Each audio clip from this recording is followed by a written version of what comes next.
All right, so I've condensed colonial history into one lecture. Try to say a bit about Georgia, but this lecture will mostly focus on the colonies of Virginia and Massachusetts.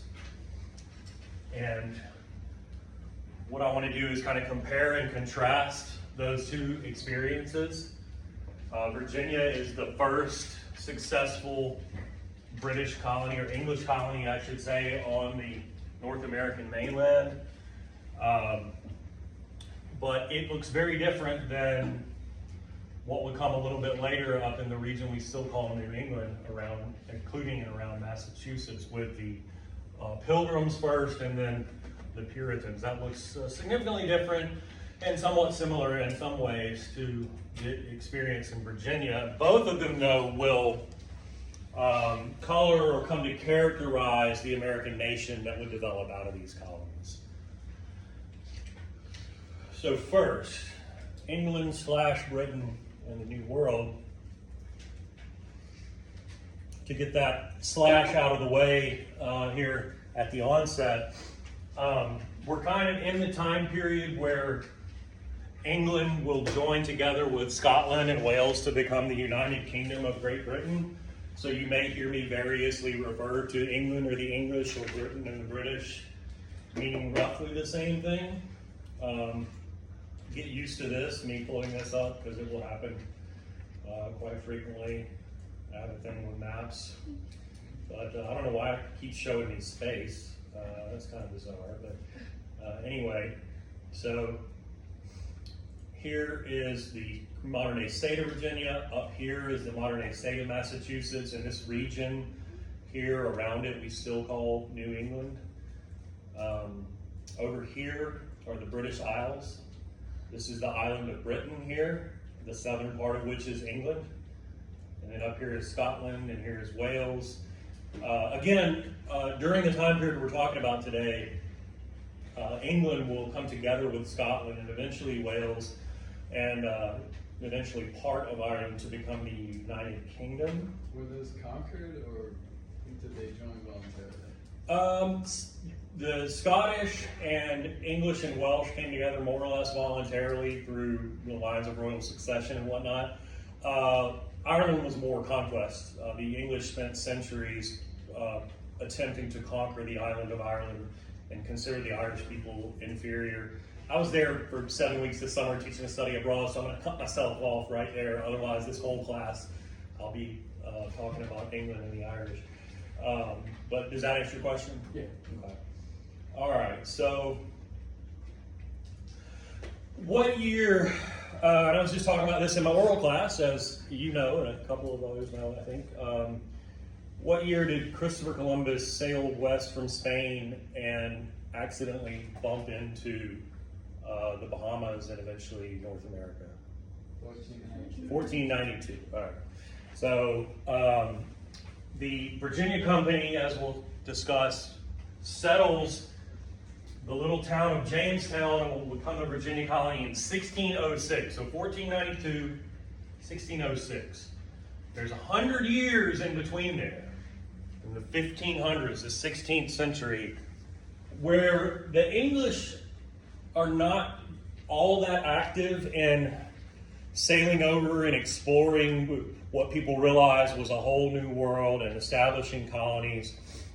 They're a little bit late to the game, but by the time they do get in on it, there is a whole century of examples of other nations or kingdoms, you could call them, establishing colonies in the New World for their own benefit, which is to say, for some way to make profit.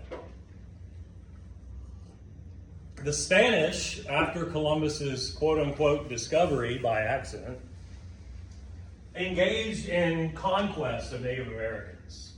They conquered most of the peoples of the Caribbean, many of the peoples of the Caribbean. They conquered the mighty Aztec Empire. They sent literally military expeditions to conquer these people and to enslave them in gold and silver mines. So there's that. The French and the Spanish were active in the Caribbean and what's today Mexico, down into Central America, the western portion of South America. The French were much further north in what's today Canada, and settling in the St. Lawrence River Valley. Rather than sending over like military expeditions of conquest, the French essentially sent over traders. They established trading fort towns and engaged in a lively trade with Native Americans up there, mostly obtaining from Native Americans furs, so like deer skins or beaver pelts that could be used to make like satchels or clothing or any number of other things. And I should say, as a sort of side note, in the case of both the Spanish and the French, those are two Roman Catholic countries. They also sent missionaries over to attempt to convert Native Americans to Christianity. And then there's the Caribbean example. I mentioned it's the Spanish who were first active in conquering and enslaving the peoples of the Caribbean, the Native Americans there, who also begin to die in droves because of the arrival of old world, as we would call them, diseases. I don't have to tell you, coming out of COVID, when you have a novel pestilence that people don't have acquired immunity to, it can be very deadly. And so Europeans unwittingly bring over and unleash in the New World diseases like smallpox, which Native Americans have no acquired immunity to, and it wipes these populations out in places. But in the Caribbean, partly because of that, because within just a few decades, the Taínos, the Caribs, from which we get the word Caribbean, those people are gone. Other Europeans come to the Caribbean and take islands and use them to grow cash crops that they otherwise could not grow in their own soil and climate. Most especially sugarcane. So by the end of the 1500s, it's not just the Spanish who have taken islands in the Caribbean, it's the English/British, the French, the Dutch from the Netherlands. All of these countries have islands in the Caribbean on which are plantations that are producing sugarcane, which is highly sought after, which produces not just table sugar, but also molasses, which could be used either as a sweetener or you could distill it and make rum. And so those sugar plantations in the Caribbean are extraordinarily profitable, and England gets in on that as well before it establishes its first successful colony on the North American mainland. Where did they first attempt to do this? Does anybody know? The first English attempt to establish I say mainland, it was technically an island, but just off the coast of America. Roanoke, I heard it somewhere, or did I just imagine that I heard it? It's Roanoke. Not Roanoke, Virginia, but what was an island off the coast of North Carolina. Does anybody know what happened to those people? Disappeared. We don't know. If you believe in aliens, maybe they got taken by aliens. Otherwise, they probably had conflict with local Native Americans. We never found their remains. Who the hell knows? But that was a failure. And so a few years later, a group of investors formed what they call the Virginia Company, which is a joint stock company, as we call it, which is where a group of investors pool their capital and share in the risk of what is a for-profit venture. That's the number one thing to keep in mind when we're talking about Virginia. The purpose of establishing this colony was to find some way to make money for your company, and with the blessing of the English government, which at that time included both the king or queen and a parliament, the legislative representative body. Does anybody know for whom Virginia is named? Speaking of the king or the queen?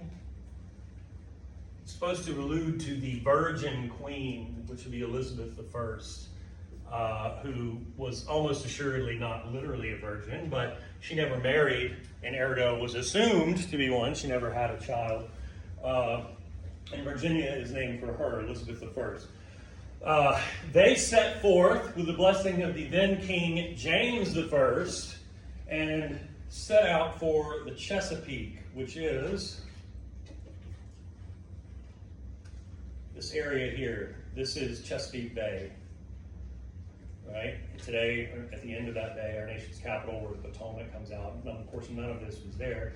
But they established a little town they named for the king that I'll eventually find. There's New York. Let's just do it the easy way. They call it Jamestown.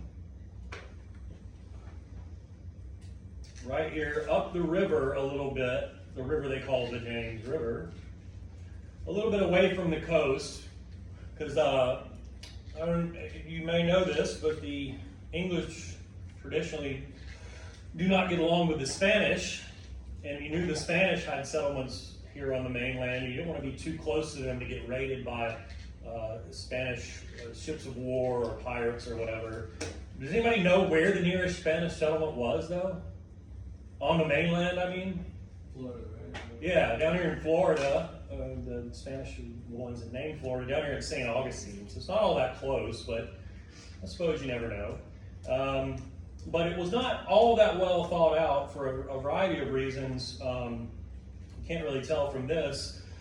And certainly at that time, though, they were in the vicinity of a swamp.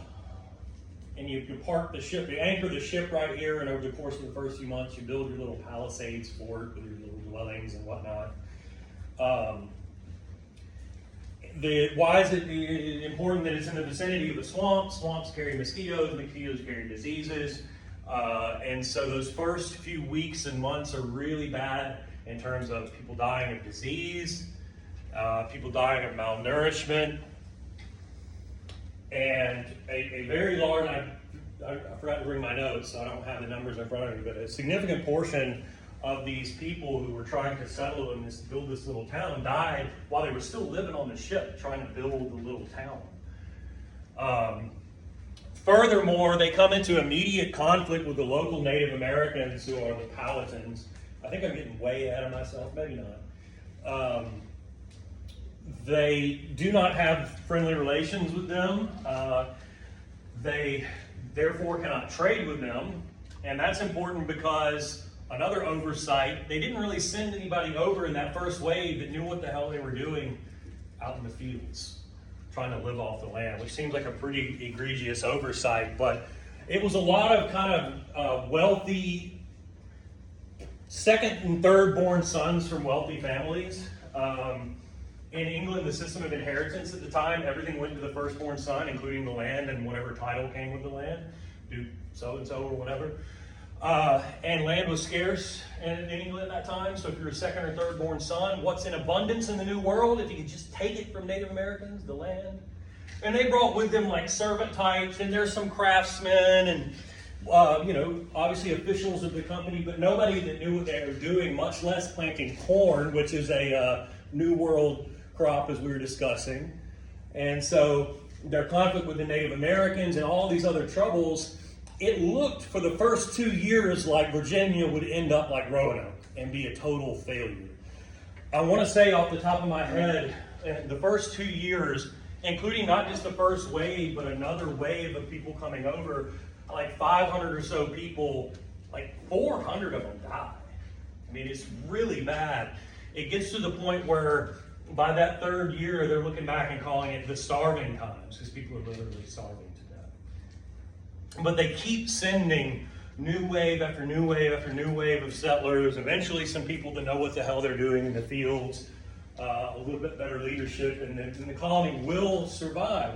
Now, what we're going to see, and this is just overview on this slide, 14 years later, when this group of individuals we call the Pilgrims settle at Plymouth, which would later become part of Massachusetts. And when 10 years after them, a very large group of individuals we call the Puritans settle at Boston and create Massachusetts Bay Colony, as it was called at the time. Their motivations look a little bit different. They're not necessarily coming over looking strictly to make a profit. You probably remember from school years past that these people have religious motivations that we sometimes characterize as they're coming over for religious freedom. I think the biggest takeaway for us here is to appreciate what exactly that means and doesn't mean. And I hope that'll make sense once we get to looking a little bit more closely at the Puritans and the Pilgrims in settling Massachusetts, which goes, by the way, much better than the experience of the folks at Jamestown and at Virginia. They didn't have the same problems with disease. Early on, and I want to put an underscore or asterisk there, early on they had a more or less good relationship with the local Native Americans, the Wampanoag and the Narragansetts. Obviously the relationship cultivated between the Puritan leadership and the leadership of the Wampanoag is what gives us the legendary Thanksgiving feast that we still celebrate. But I want to stress to you that that is a dramatically false lead in terms of how that relationship will unfold. The Wampanoag? Sorry, yeah, that's, I will consistently forget to bring a dry erase marker. So if anybody ever has one, you can just throw it at me. Uh-oh, here we go. See, I told you in the last class, I was like, every now and then, somebody will have one. But it's okay if you don't, because I can just type it into the slide, no worries. I wish somebody can tell me why that's here. Like, I asked my last class, like, what purpose does that serve? I don't, it was here in the spring. All that's due to... Yeah, right? So it's not just me. I don't know. I'm going to move it one day and see if maybe nobody moves it back. Anyway, so here, and then there are several in New England, but the most important of which is you are welcome. Other questions? I wonder if I'll have a bruise from that. It's really sad right here. Are we good? Just saying. Mm-hmm. So we'll look a little bit more closely at each of these examples and experiences and then try to see kind of what's the big takeaway, or what I like to call the upshot of all of this.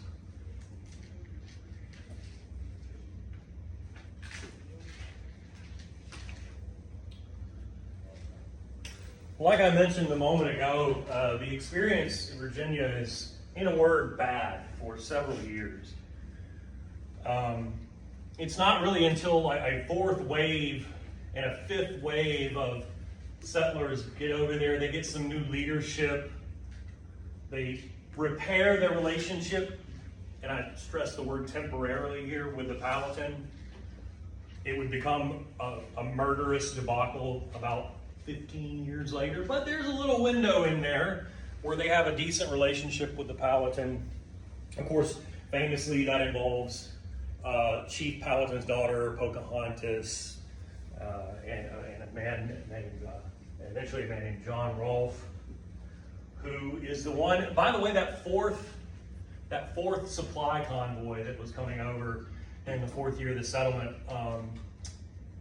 round about 2/3 of the way across the Atlantic got hit by a hurricane, which is not what you want, particularly in a 17th century wooden vessel, and they ended up shipwrecked. Remarkably, they were close enough to the island of Bermuda that some of them survived and rebuilt a smaller ship, and eventually a year later showed up. But of course they show up without any supplies, because that's what they used to live, what they had left over the course of the last year. So it's still pretty bad when you get into years 5 and 6, but Rolfe was a part of that group. And he had something with him that was going to be the thing that made Virginia go, if you will. The thing that made Virginia work in terms of its ultimate goal of turning a profit. Tobacco is what we call a New World crop, meaning it did not exist in Europe, Asia, or Africa prior to Europeans coming to the New World. Native Americans had for centuries been growing tobacco, cultivating it, drying the leaves out, and smoking it. And Europeans really took a liking to this and would take some tobacco back to Europe to see what would sell. Rolf had actually been over to the New World before and down in the Caribbean. Remember, the English had colonies down there too. And he had brought some of that Caribbean tobacco back to England, but people really took to that. They really liked that. But what is most of the land in the Caribbean being used to grow that I mentioned earlier? Sugarcane. So you're not going to be able to grow a lot of tobacco down there because you're already making buku money off of sugarcane. So you needed somewhere to grow it. On the flip side, or at the same time, the Virginians had attempted to grow tobacco, which they learned from the Powhatan, and to sell that back to England, but people didn't really like the Virginia stuff. So the brilliance of Rolf was to take the seeds from the Caribbean strain and to bring that and to plant that in Virginia. Virginia had the land, Caribbean had the good stuff, if you will.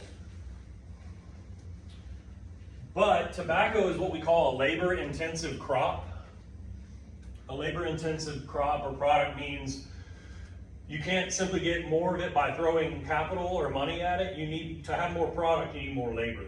You need people out there in the fields cultivating it. And so the English set in motion what they call the headright system, which has two very important components.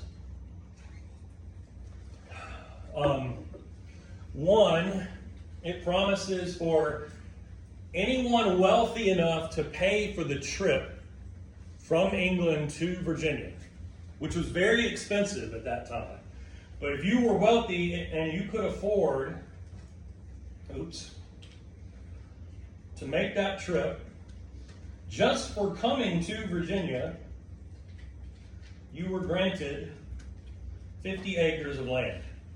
And that's important. Remember, if you're those second or third born sons from wealthy families who didn't have access to your own land, you could get it in the New World if you could only get there. Does that make sense? But these are aristocrats. These are not people who are going to come over and actually get out and work in the fields. They might be second or third born sons, but they're from aristocratic families. So in addition to recruiting those people, you needed to recruit actual laborers. So the second part of the headright system, they would recruit people in the cities of England at the time where there was high unemployment, low wages. And they would say, hey, here's a contract for you. We know there's no way you can afford poor laborer who's out of work to get to the New World. But if you sign this contract, we'll give you free passage to the New World. You get a free ride. You with me? So do those people get their 50 acres? No, and that's a very important question. So what do they, first of all, what do they give away in return? If they get a free ride to the New World, a very expensive thing, what do they sign away in return? And then I'll get back to your question. What they do is essentially sign away the rights to their labor and more or less their freedom for a period of time. And I stress for a period of time. This is not slavery, this is what we call indentured servitude. That period of time was typically about 7 years. So you sign away the right to your labor, meaning you will work for whoever owns that contract. You work for them for free for that stipulated period of years. Does that make sense? When that period is up, you are free. And that's how we can say definitively this is not slavery. The indentured servants were not treated very well. They could have time tacked on to their contract for various perceived offenses, or of course, if you're a woman and you got pregnant, well, there's 9 more months going on your contract if you're not going to be fully working for 9 months. But eventually, all of these people, these servants, came out from under their so-called indenture contract and did become free. Now, one very important thing to keep in mind, there's nothing in that contract that said they get 50 acres when they are free. The thinking was that when they become free, they'll simply stay on whatever farm or plantation they were on and work for wages, right? It's not going to work out that way, though. But one thing I do want to say relative to the headright system, and I need to move this down here.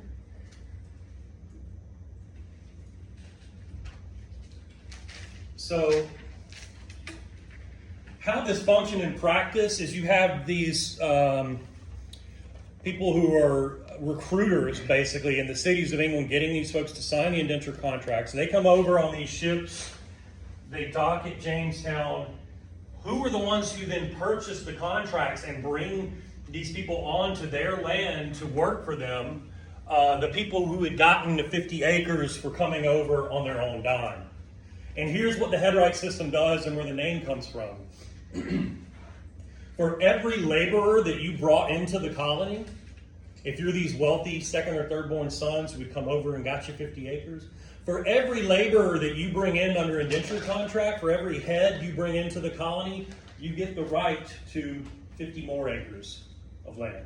So if you have money, you get to Virginia, you get your initial 50 acres, and you got money to burn, and you're bringing in labor after labor after labor. All of a sudden, you don't just have a 50-acre farm, you have a massive plantation that's being worked by these people who are under indenture contract for you. And it's going to make those people, that small group of aristocrats, very, very rich and very influential in the colony. They become a class known as the grandees. Over time, though, despite certain promises or promises not made, there are a lot of problems. And one very big problem in particular with the way this system worked, I guess you would say, as we get into this 1630s and 40s and 50s and 1660s. Waves of indentured servants becoming free were not promised land as per their indentured contract. Were expected to stay on their farms and plantations working for the grandees for wages, but that's not what they want. They have visions of moving up in society and having their own land. The problem is, by the time you get to mid-century, all the good land was taken up by the grandees by the headright system. All the really good arable land with access to streams and rivers for transportation was taken up. So where do these now free indentured servants turn for land? The mountains. They start moving towards the mountains, which is to say into Powhatan territory. And they start wandering out into the woods or the fields and looking around and saying, well, no Native American settlement here, no white Virginian settlement here, this must be nobody's land, now it's my farm. And then a few weeks or months later, a Powhatan hunting party comes through and obviously attacks these people for encroaching on their land. And what has happened by the 1670s is there is yet another, this would be like the third or fourth wave of, in this case, low-grade at first warfare between rogue colonists on the what we call the frontier, the borderlands between white English settlement and Powhatan lands, and on the other hand, of course, the Powhatan themselves. So was there just unoccupied land when they arrived? Unoccupied, but here's the thing.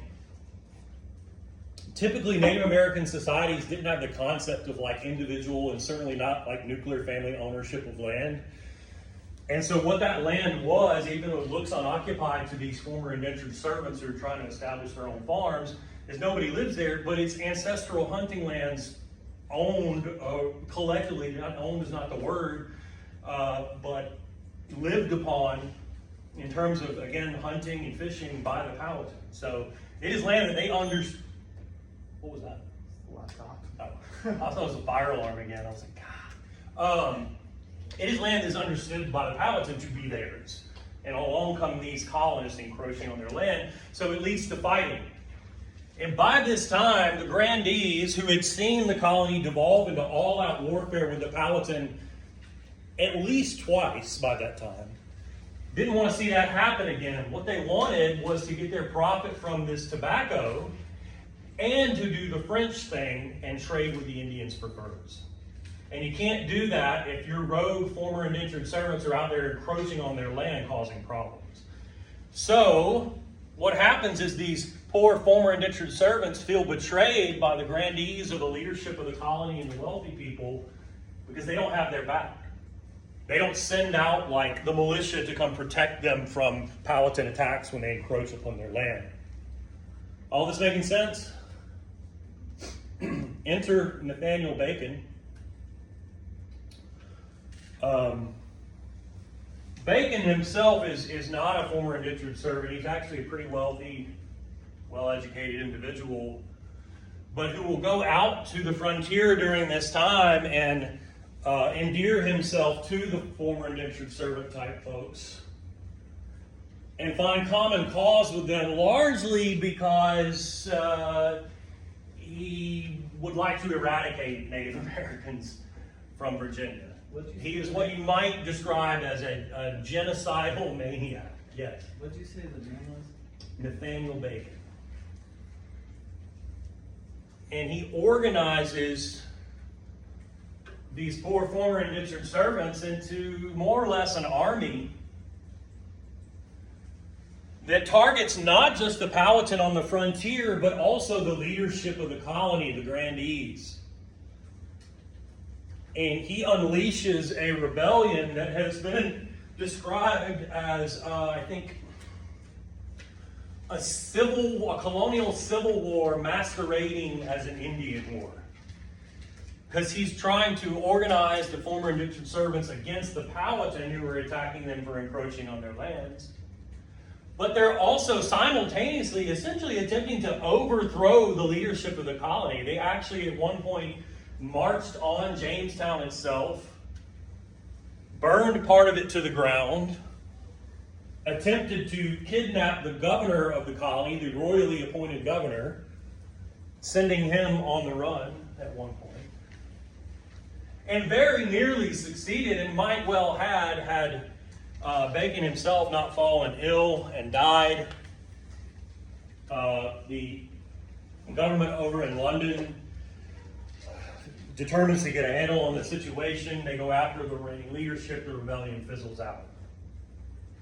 So why is it important if it was this unsuccessful rebellion, other than being a pretty remarkable thing to see you nearly overthrow the leadership of the colony? It's important because it teaches the leadership of the colony and the government back in London, the king and parliament, that indentured servitude is not working anymore. Number one, the numbers had gone down by that time in terms of people who were coming over under indentured contracts. But more importantly, what indentured servitude did in Virginia is to create a polarized society. What do we mean by a polarized society? That's supposed to refer to like the poles of the earth. And like up here, you've got these grandees with these massive plantations who are filthy rich and kind of running the show. And they want one thing and have their own set of ideas about how the colony should run. And on the other pole, way down here, you have these former indentured servants and indentured servants who are who have completely different ideas about how things should work, about how the colony should run, about what they themselves should be doing. And there's not a whole lot of in between. As we'll see when we shift to New England, there are not only many fewer indentured servants, but there's also fewer like aristocratic types, and it's a whole lot of the in between. This is very little what we would consider today middle class, and more about the two extremes, and that's not going to work. Bacon's Rebellion proves that. So, where do you turn then for a labor force? You look to the Caribbean. And I didn't mention this earlier, but perhaps you knew. When I said that over the course of the 16th century, the 1500s, that not just the Spanish, but the English, the French, the Dutch, and in the case of the English, in places like Jamaica and Barbados. In the case of the Dutch, Aruba or Curacao, you don't have to write this down. In the case of the French, and what they call Saint-Domingue or Haiti. Who was actually growing the sugar cane? It was enslaved people from West, Southwest, Southeast Africa. And so when the Virginians confront this reality of indentured servitude is not working, they're aware of other possibilities. If you go back it was the Portuguese who first pioneered the idea of trading for enslaved human beings with African kingdoms, or engaging in slave raiding on their own, providing guns to African raiders in the alternative to engage in slaving on a massive scale. But others quickly followed suit, and when they take control of these islands in the Caribbean where all of the Native Americans are dead from either disease or enslavement at the hands of the Spanish, you could repopulate those islands with slaves. And using a system of extreme violence, you could use hundreds of thousands of enslaved people to grow that sugar cane for great wealth. So if we're talking about the English, there's Jamaica here, there's Cuba, which is Spanish. There's Hispaniola, which this half was French, this half was Spanish. Today that's Haiti and Dominican Republic. And Puerto Rico is Spanish, and you have all these little islands of the Lesser Antilles where the French had some of these and the Dutch had a few of these. But down here is Barbados. Very tiny little island. It's an English colony, very wealthy white plantation owners there, but who had dreams about being even wealthier and having something even bigger, and understood that the English were by then, the 1600s, active in establishing colonies up here on the mainland of what is today the United States of America. And they were aware that the Virginians had settled there. And so they thought, let us move our operation and establish a colony down here that we can name for King James's son, Charles. Charles in Latin is Carolus, hence Carolina. They established a colony of Carolina at the place they call Charlestown, which is a Charleston. Anybody know what it's like down there? They call it, between Charleston and Savannah, they call it the Low Country. Ever been down there? It's low country because it's like the Netherlands. It's low-lying, and it's also very, very swampy. And that kind of terrain and climate and soil and whatnot is not very conducive to growing sugarcane. It's also not very conducive to growing tobacco, but if you have a knowledge of irrigation and whatnot, it's extraordinarily conducive to producing one of the world's staple foods / cash crops, rice. And also pretty good for growing indigo, cultivating indigo as well, which could be used as a dye in the textile industry. So the colony of Carolina, which would eventually become South Carolina when it's split, makes these people extraordinarily rich when they begin importing by the hundreds of thousands enslaved people, either from West Africa or from the existing slave colonies in the Caribbean, to grow and cultivate rice, and to a lesser extent, indigo. Rice would eventually replace tobacco as the most valuable commodity exported from Britain's North American colonies.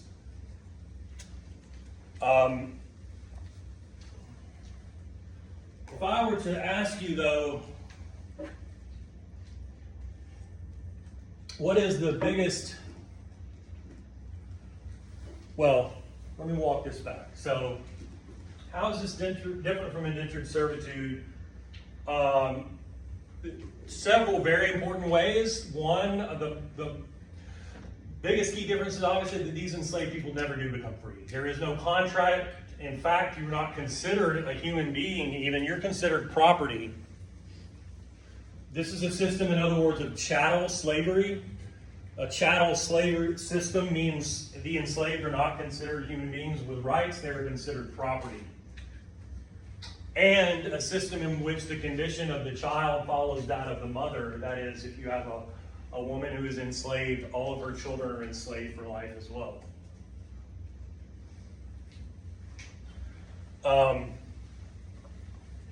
The other key difference is, of course, if I were to ask you to sit before us an indentured servant from that time alongside someone who is enslaved, what would be the most obvious visible difference?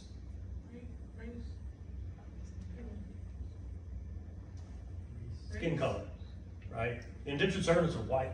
They're white people from largely England or other parts of the British Isles. The enslaved are black.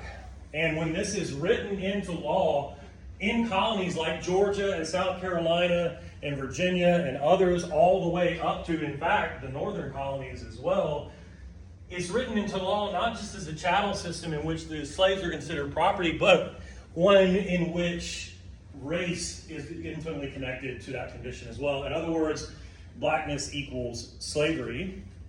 What's the flip side of that, though? And think back to Bacon's Rebellion. So what is the flip side of blackness equals slavery? Think about the problem with Bacon's Rebellion being a polarized society in which you have angry, disaffected, poorer folks that are the former indentured servants being mistreated by the grandees or the wealthy folks. And now you introduce a system in which blackness is equated with slavery. You have just taken those people and elevated them because they are assured simply by the color of their skin that they will never be enslaved. So the flip side of what I was saying is that whiteness equals freedom. And so you have simultaneously, if you're the Virginians and borrowing this idea from Carolina, you've solved your labor problem and your societal polarization problem all at once. And there will be no more Bacon's Rebellion. Indeed, what you're doing for those former indentured servants is allowing them to imagine coming up in the world and cultivating a farm of their own and setting aside some money and maybe becoming slave owners themselves and elevating themselves even further in society. Let's shift up to New England and look at how significantly different, but also in some ways similar, this experience is. First of all, we need a little bit of context here. And by that I mean we got to have at least a basic understanding of what we mean when we say the Protestant Reformation, because this is going to help us understand who these Pilgrims and Puritans are and what they're doing. If we were to back up before the 1500s, before European discovery of the New World and everything, we're looking at Christianity in Europe, at least in Central and Western Europe, to simplify things. If we're looking at all these countries or nations or kingdoms who are coming over and exploring the New World in any case, at that time there was only one Christian church, and it was the Roman Catholic Church, the head of which is the Pope in Rome. Across the 1500s, by way of this Protestant Reformation, many begin to break away from the Roman Catholic Church, following the lead of Martin Luther, who establishes what we call the Lutheran Church, and to establish their own Christian churches independent of the Pope in Rome. These are all what we call Protestant churches. Look around this county or the next one or the next one, and you see Baptist, Methodist, AME, Zion, and Presbyterian, Episcopalian. All those are Protestant churches that at one point along the line or another had broken away from the Roman Catholic Church. You with me? The Church of England, aka the Anglican Church, is one of those churches, but it's a little bit different. The portly individual at top right that you see there is Henry VIII, one-time King of England, who you may have heard of the Tudor line of kings and queens of England. He is the one who breaks away from the Pope in the Roman Catholic Church and establishes the Anglican or Church of England. But he didn't do it because, like Martin Luther or John Calvin or John Knox or any number of other Protestant leaders, he was in any way engaged in a protest movement against the church to get it to reform, hence Protestant or Protestant Reformation. Why did he do it? Yeah. The details of this are not important in this class, at least. Those of you in my world will talk a little bit more about it. But essentially, he was married. Again, don't worry about the details here. He's married to a woman named Catherine of Aragon, a Spanish woman who bore him a daughter when he purportedly really badly wanted a son, and he blames her for it, like it's somehow her responsibility or fault. But the more important thing is what I think some of you said or alluded to, is having an affair and he wanted to marry his mistress. And back then, even if you're the King of England, you can't just get a divorce in the Roman Catholic Church. So you appealed to the Pope for what they call an annulment. But to get an annulment, you needed a valid reason other than I'm sleeping with someone else and I want to marry this person. So the Pope wouldn't give it to him, and he was like, well, to hell with you. I'll just do what these other people did. I'll take my archbishop here. He'll come with me. He'll be my top church official. We won't have a pope. I'll be the head of the church. And screw you. So the point being that because it was this personal / political issue or beef that led to its creation, the Anglican Church, unlike all the other Protestant churches, remains just exactly like the Catholic Church. The only difference is the head of the church is the king and not the pope. So the way that they believe, the way that they practice their faith, the way they have church services, the things they say you got to do or not do, all that's exactly the same. And consider if you had this groundswell movement all throughout Europe of people who were in protest against the Roman Catholic Church and wanted it to reform. And now you have a church in England that's exactly the same. No real change took place. Doesn't it stand to reason there might be a group of people that would seek to purify the Anglican Church and get it to have an actual reform or reformation? AKA the Puritans are a group that come to be known by their opponents in England as dissenters, because they want the Anglican Church to have real change in the things that they believe and they say you got to do and the way they practice their faith. And not just to change the name and who's the head of the church, but keep doing all the same corrupt or anti-theological things, if you will. But at what point did the Holy Roman Empire start losing their grip on Europe? Because it wouldn't seem like they'd allow him just to change his own. Yeah, it's a good question. By the time that this happens, the church's power has been diminished dramatically. Not just in the Germanic territories where Luther was able to recruit more or less half of all of the German principalities to his own side, but really all throughout Europe outside of Italy and Spain, Portugal. And so England at that time, if the Pope were to try to take a Roman Catholic country and attack it, which it did eventually, had enough prowess, particularly in terms of its navy, to protect itself. And the story is fascinating, and there's all kinds of personal and political craziness going on. I'll try not to get too into the weeds. But a couple of things of note here before we move on. First of all, what is the great irony of Henry VIII being obsessed with the idea of having a son to become king? And what was the name of that little girl he had with Catherine of Aragon? Or, by the way, when he does get to marry his mistress, a woman named Anne Boleyn, she also bears him a daughter. He had a son at one point who got sick and died very young. So the irony is that both those daughters became powerful queens of England. The first one, Mary, who was raised by her mother in Spain as a good Roman Catholic girl, becomes known as Bloody Mary because when these Puritans start calling for the Anglican Church to be not really Catholic in old name, but to be genuinely Protestant, she has them killed. But she dies relatively young. And who was the daughter Henry VIII had with Anne Boleyn? For whom the colony of Virginia is named? Elizabeth I. And she engineers a compromise where she says, no, we are a Protestant church. We're not going to persecute the Catholics in the way that my sister persecuted these Puritans, these so-called dissenters. We'll have some measure of toleration.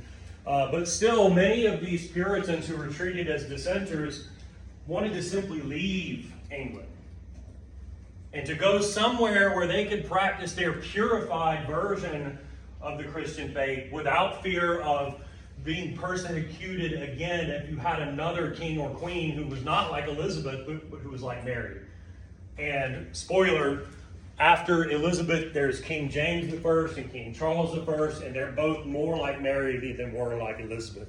And so these people are going to be persecuted again. and they simply leave to establish a community for themselves where they could practice their Puritan version of the faith independent of persecution. These are the Puritans, and the Pilgrims are a subset of these Puritans. Does that make sense? Final point, I really don't need to get into that all that much, just to say that those tensions in in England, between would the church there be just like the Catholic Church in all but name, or would it be a genuinely Protestant church, devolves into a civil war, which would see the forces that would like a more purified church aligned with Parliament, and forces and people who would like to see a more Catholic-type Anglican church aligned with the king. That would ultimately culminate in what they call the Glorious Revolution, whereby essentially Protestant invites a Dutchman who was married to a daughter of the then king, you don't have to write any of this down, to come in and rule over England, but with the idea that Parliament had certain powers and rights that the king couldn't take away. All that is really tertiary, so don't worry about it. What's important is this first part of how we say the Pilgrims and Puritans came to America to establish colonies, not for profit, but to have a place where they would not be treated like dissenters. Does that make sense? You with me? So, 1620, this small group that we call the Pilgrims, they're kind of, like I said, a subset of Puritans. They're what we call separatists. That means they wanted to separate entirely from the Church of England. And they're also what we call, this long word you don't need to write down, Congregationalists. That means what was important to them was their local community and their one local congregation in a church, not being a part of some larger, like capital C church, if that makes sense, with bishops and archbishops, what we call an episcopal structure. When we get to the larger body of Puritans on the next slide, their ideas are a little bit different. So that's how you separate the Pilgrims. 1620, they come before the Puritans, and they are separatists. And they established themselves right here at Plymouth, which today is part of the state of Massachusetts, but initially the Pilgrims had their own little independent colony. They were supposed to, their charter that they had gotten was supposed to have seen them establish a colony just north of where the Virginians were, and where eventually the colony would be established as a haven on the flip side for Catholics, which is named after Bloody Mary, aka Maryland. But they missed. Supposed to be down here, ended up here. That's one reason why they decided to draft a document. They were worried that their charter would be invalid because they didn't settle where it stipulated they were to settle. And so on board their ship, they draft this document that was going to kind of be like a backup charter, if you will. It becomes known as the Mayflower Compact. It's important for a couple of reasons. First of all, it shows you the probably for our purposes the most important reality of the way these colonies functioned, and that is that church and state, or government and religion, were intimately connected. But second, because it's an example of people coming together more or less on equal terms, and not just as subjects of the king, but you might even say as like co-equal citizens, and creating what is in essence a constitution that says this is how we're going to govern ourselves. But to tie that back around into the first point, if you look at the language of the Mayflower Compact, it says something like, recombine ourselves into a civil body politic for the purpose of establishing a functioning Christian Congregationalist church. So again, there's that intimate connection between church and state from the very beginning. Initially, and I stress again, initially, i.e. definitely not permanently, but initially they have a good relationship with the local Native Americans, the Wampanoag that I mentioned earlier. That good relationship is facilitated by the presence among the Wampanoag of a man named Squanto, because Squanto spoke English.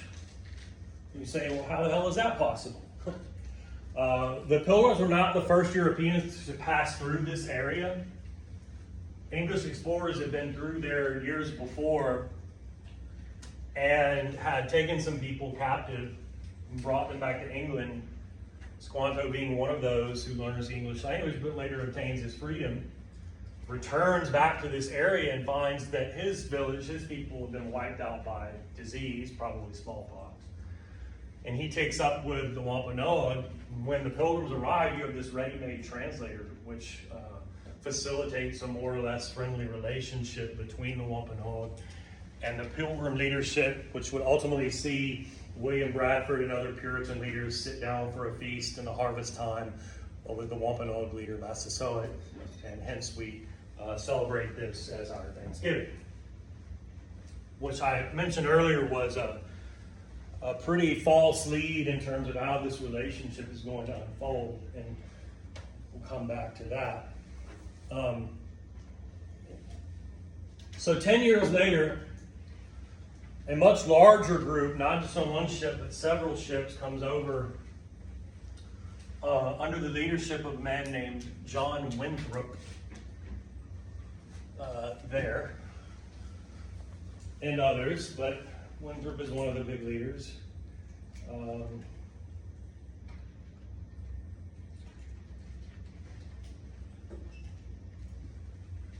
Winthrop, as they're about to disembark and establish what would become the town of Boston, and the capital of what was initially called Massachusetts Bay Colony, gives what you could either describe as a speech, almost like a rally speech. You've been on the ocean for 2 months, you're about to have to brave a new world and establish a colony. It's also a sermon of sorts, often referred to as the Arbella sermon. The ship aboard which, the ship on which they were at the time was the Arbella. And he says to the people therein, we have entered into a covenant with God. What's a covenant? Pact. Yeah, like a pact or an agreement where each side has to hold up their end of the bargain, so to speak. And he says, God will protect us. But only if, I'm paraphrasing here, obviously, we act right. And we practice true Christian love and good Christian living. He says, if we do that, he will protect us, though, and we will be, quote, as if a city on a hill. That phrase is really, really important, and it helps us differentiate these Puritans from the Pilgrims. These people were not separatists. Their vision, when they say a city on a hill, like everybody's looking up to that, is the great shining example of Christian living. They wanted people back in England to use them as an example of how to reform. They thought they could establish this perfect Christian community, and that would inspire the church back home in England to reform itself. So they are not separatists, they are reformers, and they have this vision of a city on a hill, which in many ways does not work out as Winthrop planned. Here too, like with the Pilgrims and the Mayflower Compact, you can see these intimate connections between church and state, or between government and religion from the very beginning. First of all, you had to attend church. First of all, church attendance is mandatory. But the kind of Christian Protestant faith the Puritans practiced, like you could attend church but not be like a full-fledged member of the church, so to speak. You had to have like a conversion experience that kind of proved you were a true believer. I say that because you had to be a full member of the church in order to vote. There were also all kinds of laws that regulated your behavior, like it was in terms of morality. It was illegal to drink or to gamble or to dance. You had to dress a certain way and so on. And today, if, like colloquially, somebody says, man, they're being Puritan about things, that means you're really kind of hardcore rules about how to act and behave and look and whatnot. More than this, though, the leadership of the colony, both like civil leaders like Winthrop and church leaders, I can't remember his name, and so we won't go there, but the religious leaders and the civil leaders of the colony were deeply intolerant.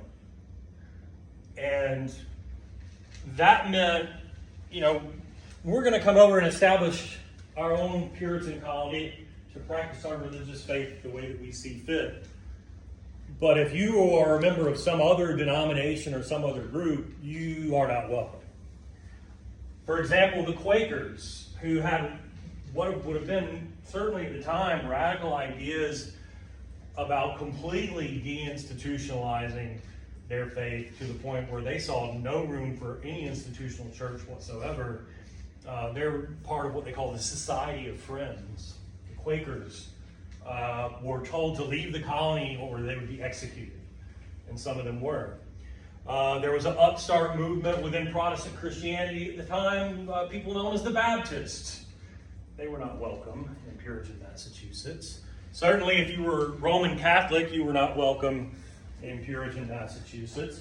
And as it turns out, even if you were a Puritan and a member of the church, but you held different beliefs or views from John Winthrop or John Smith or whomever among the leadership of the colony, you too were not welcome and could be expelled, as was the case with a woman named Anne Hutchinson, who became a religious leader rivaling that of the male Puritan members of the church, and preaching a different kind of theology than they were,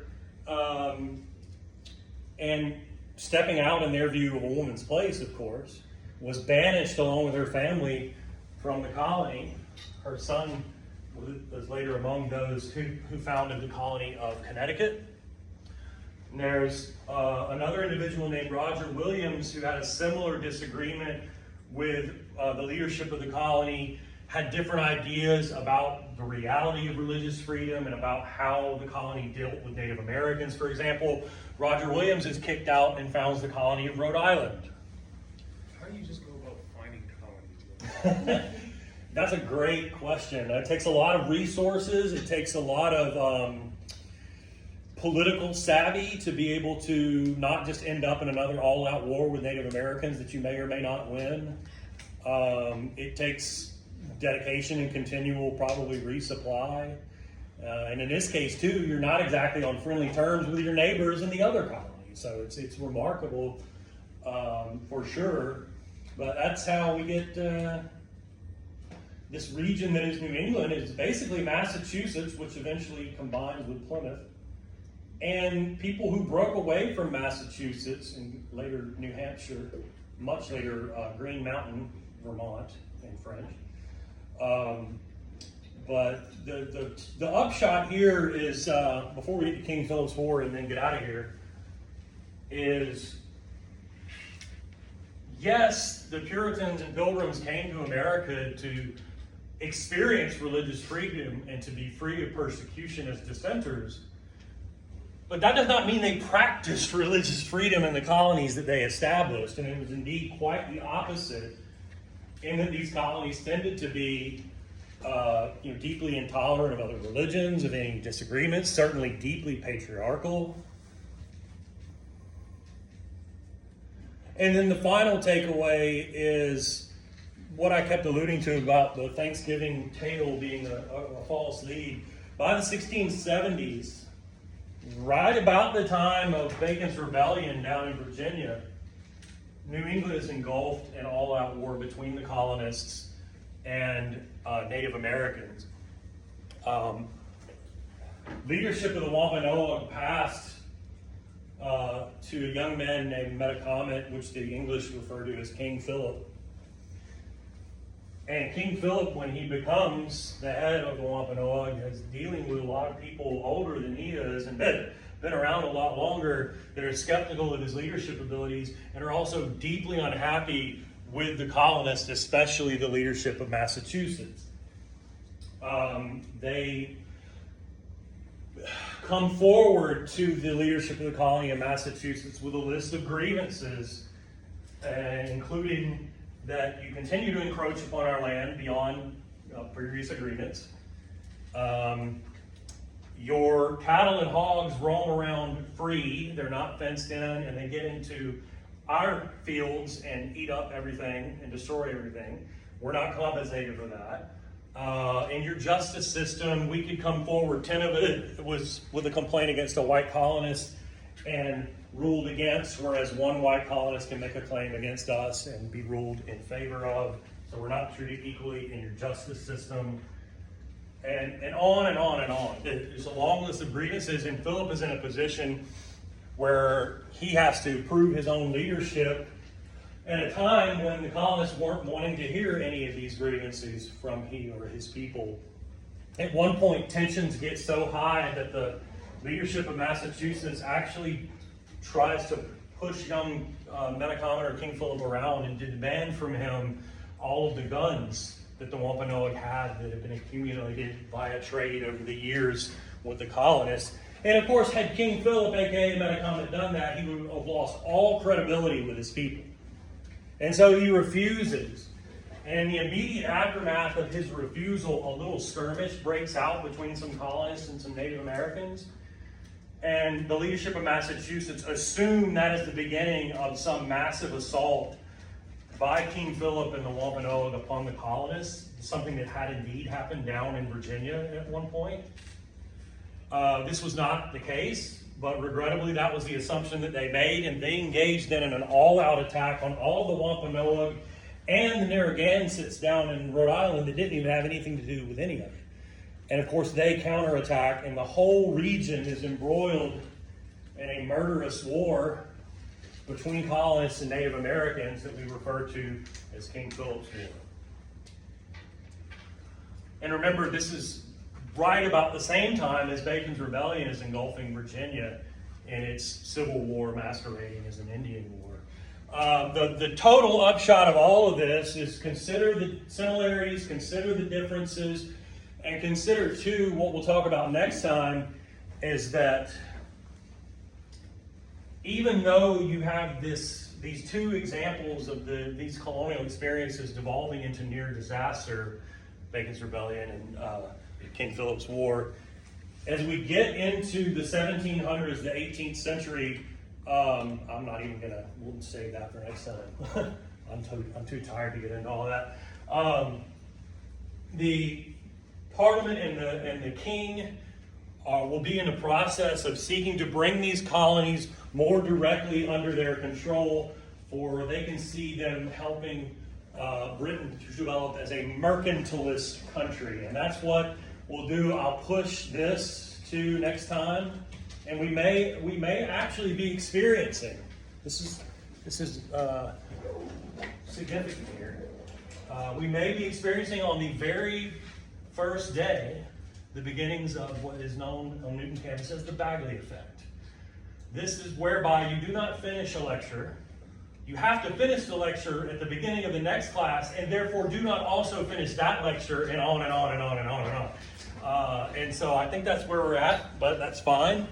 Just a little too ambitious in terms of what I thought we could get at today, so it is what it is.